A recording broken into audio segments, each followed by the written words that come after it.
Buen día, mi nombre es Andrés Gamboa Suárez, soy estudiante del doctorado en Ciencias de la Educación de la Universidad de Cuauhtémoc. Este documento, llamado El Profesor Investigador, se ha realizado bajo el marco de la Cátedra Investigación Educativa, de la cual el tutor es el doctor Raúl Alejandro Gutiérrez García. El profesor investigador. La profesión docente es mucho más que planear clases y motivar a los estudiantes. La razón de ser de la práctica docente debe ser la investigación en el aula para transformar las prácticas académicas, y esta solo se logra a través de procesos de observación, experimentación y sistematización. Antecedentes históricos de la ciencia y su relevancia en la investigación. Para hablar de ciencia podemos definirla como producto, al afirmar que es un cuerpo de conocimientos racionales, sistemáticos, verificables y falibles. Se puede también definir como proceso al referirse a la investigación científica, y se puede también definir como práctica social cuando se dan los procesos de intervención de la realidad por parte del científico. Si vamos a la definición de ciencia de la RAE, vemos que viene del latín scientia, y es un conjunto de conocimientos obtenidos mediante la observación y el razonamiento, sistemáticamente estructurados y de los que se deducen principios y leyes generales, con capacidad predictiva y comprobables experimentalmente. Vamos a irnos a los antecedentes de la ciencia. La ciencia tuvo lugar desde que el hombre se dedicó a resolver enigmas, tratando de resolver problemas o simplemente analizando cosas de las que quería dar alguna explicación. Existieron grandes civilizaciones que lograron avances significativos en la astronomía, la arquitectura, la ingeniería, textiles, matemáticas, química, física, medicina. Es claro que esta evolución científica o en esta evolución científica y tecnológica se ha puesto a prueba el conocimiento humano. Sin embargo, hay quienes indican que la ciencia antigua solo inicia con los primeros filósofos, cuando trataron de sustituir el saber mítico por el saber racional. Ellos manifestaban que para conocer algo es preciso responder a tres preguntas: ¿qué es, para qué y por qué? El qué es habla de la esencia o causa formal y material, el para qué la causa final y el por qué la causa eficiente. El doctor Mariano Gacto Fernández, en su artículo Una breve historia de la ciencia, manifiesta que la ciencia antigua acabó en el siglo XVI con Galileo Galilei. Los presupuestos de la ciencia clásica se resumen en la convicción de que el universo es simple y que está regido por leyes sencillas. La ciencia moderna, por su parte, se caracteriza por el método científico, que fue postulado formalmente por René Descartes en el siglo XVII, aportando un método propio a las ciencias como una forma de investigación que separara el saber científico de la tradición. Mario Bunge manifiesta que donde no hay método científico no hay ciencia. Los valores e intereses en la investigación. Cuando hablamos de investigación educativa, estamos hablando de que tiene que haber un componente ético porque es una acción humana. Esta acción educativa tiene una responsabilidad que va hacia la ciencia porque tiene que aportar nuevos conocimientos, hacia la educación y hacia la sociedad, con los estudiantes en formación y con los participantes de la investigación. El componente ético tiene unos principios morales, en los cuales está el respeto por las personas y su autonomía, de tal forma que yo decido si participo o no en una investigación. El beneficio y no daño, siempre se tiene que propender porque haya beneficio para las personas que están participando en la investigación y que jamás se les dañe de ninguna forma. Que haya justicia, o sea que se les trate a todos por igual, confianza entre el investigador y el investigado, fidelidad e integridad científica, que todos los datos que se recogen sean fidedignos. En cuanto a los intereses de la investigación, tenemos que hay diversa cantidad de intereses por parte de quien investiga. Unos de esos pueden ser: ¿qué se investiga? ¿Cuál es la relación sujeto-objeto? ¿Cuál es el interés del investigador? ¿Cuál es la finalidad de la investigación? ¿Cuál es la objetividad del conocimiento? ¿Cuáles son los criterios del manejo de la teoría? ¿Cuál es el proceso metodológico? ¿Cuál es la lógica de construcción del conocimiento? ¿Cómo se construyen los instrumentos? ¿Y cómo se manejan los datos? Estos son los intereses del investigador. El investigador tiene que cuestionarse con respecto a todos esos intereses para poder llevar a cabo una investigación rigurosa, teniendo en cuenta siempre el componente ético y las responsabilidades que ya ha asumido.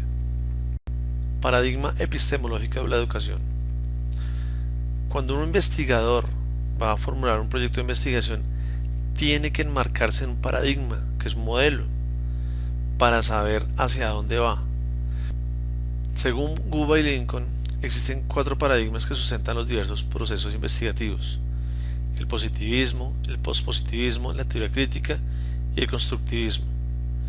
Y para que un investigador se posicione en uno de ellos, debe responder a 3 interrogantes. Uno es la pregunta ontológica, que es ¿cuál es la forma y la naturaleza de la realidad? 2 es la pregunta epistemológica, que es ¿cuál es la naturaleza de la relación entre el conocedor o el posible conocedor y qué es aquello que puede ser conocido? Y tercero, la pregunta metodológica, ¿cómo el investigador puede descubrir aquello que él cree que puede ser conocido?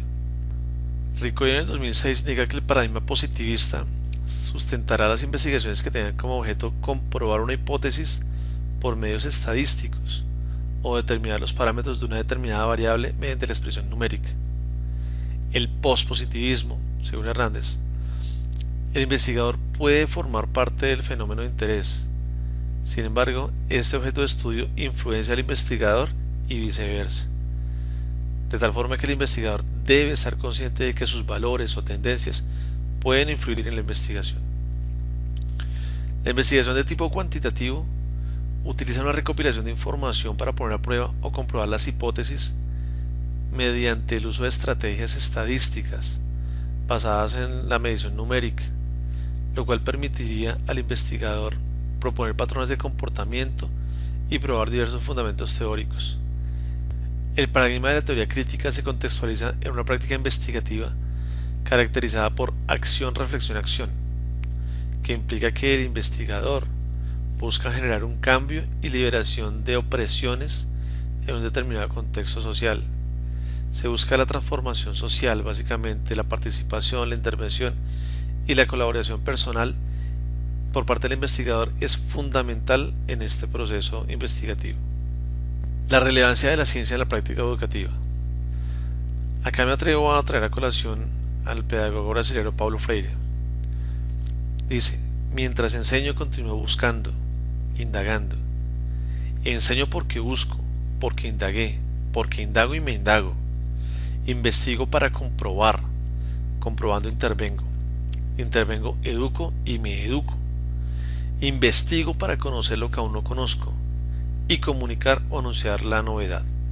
Acá vemos algo importantísimo, y es que no solamente está analizando y estudiando el contexto, el exterior, el individuo, sino que también se está analizando él, se está educando él y está aprendiendo él. Acá vemos la propuesta investigativa de Paulo Freire, en la cual el docente debe estar en constante búsqueda de indagación, investigación, tiene que estar cuestionándose, y no solamente eso, sino que los resultados de su investigación debe darlos a conocer, debe mostrarlos. ¿Para qué? Para que así se pueda construir nuevo conocimiento.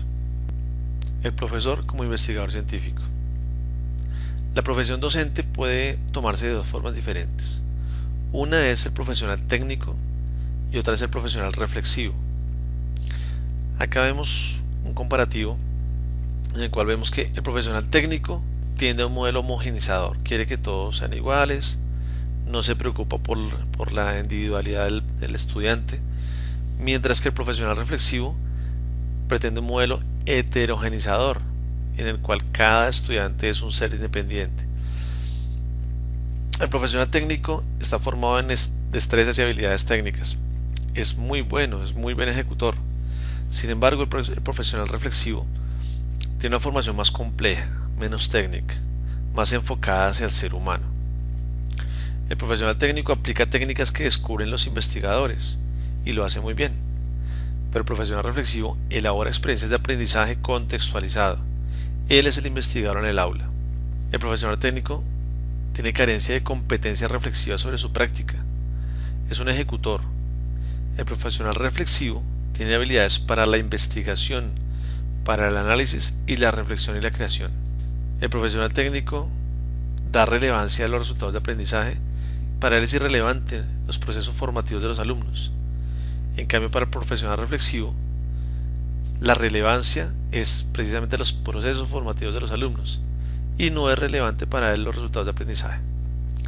El profesional técnico maneja la pedagogía por objetivos, mientras que el profesional reflexivo se orienta hacia la espiral autorreflexiva, en la cual está permanentemente aprendiendo. Como conclusión puedo decir que las ciencias de la educación requieren de pedagogos comprometidos con la transformación de la educación. Se requiere de docentes curiosos, indagadores, que cuestionen sus prácticas, que evalúen el contexto y las necesidades particulares de sus estudiantes, de profesionales íntegros que lleven a cabo investigación en el aula y con ello aporten a la construcción de nuevos modelos de enseñanza-aprendizaje. Muchas gracias.